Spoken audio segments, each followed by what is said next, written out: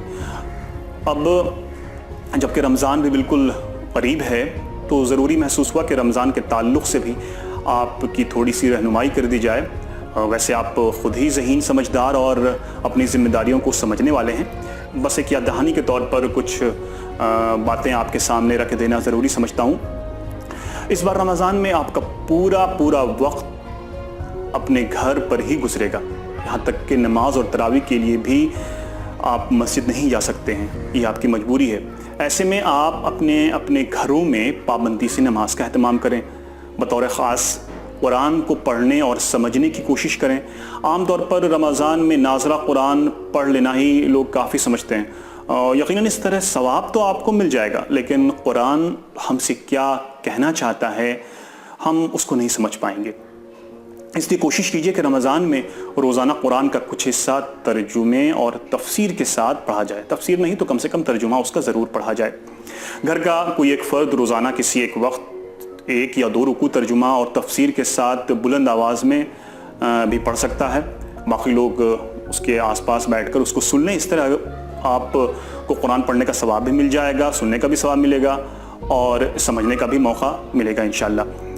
اس رمضان میں lock down کی وجہ سے بے شمار لوگ پریشان ہیں، روزانہ کما کر کھانے والوں کے کام بند ہو گئے ہیں، ان کے پاس اتنا پیسہ نہیں کہ اپنے اور اپنے بال بچوں کے لیے 2 وقت کے کھانے کا انتظام کر سکیں۔ اگر آپ کو اس حالت میں بھی کھانے پینے کی چیزیں آسانی سے مل رہی ہیں تو اللہ کا شکر ادا کیجئے کہ وہ اس حال میں بھی آپ کو اور ہم کو کھلا پلا رہا ہے، اور ساتھ ہی اپنے آس پاس کے لوگوں کا بھی خیال رکھنے کی کوشش کیجئے کہ کہیں کسی گھر میں کوئی بھوکا تو نہیں ہے۔ اگر ایسا کوئی گھر آپ کو پتہ چلے تو اپنے والدین اور گھر کے بڑوں کو اس کے بارے میں بتائیں، اور ایسے گھروں میں سحری، افطار اور کھانے کی چیزیں پہنچانے کی کوشش کریں۔ بھوکوں کو کھلانا بہت بڑی عبادت ہے۔ رمضان میں اپنے لکھنے، پڑھنے، آرام کرنے اور دوسری سرگرمیوں کے لیے وقت مقرر کر لیجئے تاکہ آپ کا وقت غیر ضروری کاموں میں برباد نہیں ہونے پائے۔ ہم امید کرتے ہیں کہ آپ اپنی تعلیمی سرگرمیوں کو جاری رکھتے ہوئے رمضان سے فیض یاب ہوں گے، ساتھ ہی اپنے گھر والوں، رشتہ داروں، ٹیچرز اور تمام عالم انسانیت کے لیے دعا بھی کریں گے کہ اللہ تعالیٰ سب کو اچھی صحت کے ساتھ اپنے حفظ و امان میں رکھے، خیر کا معاملہ فرمائے، خاص طور پر کورونا جیسی وبا اور دہشت سے دنیا کو نجات دے۔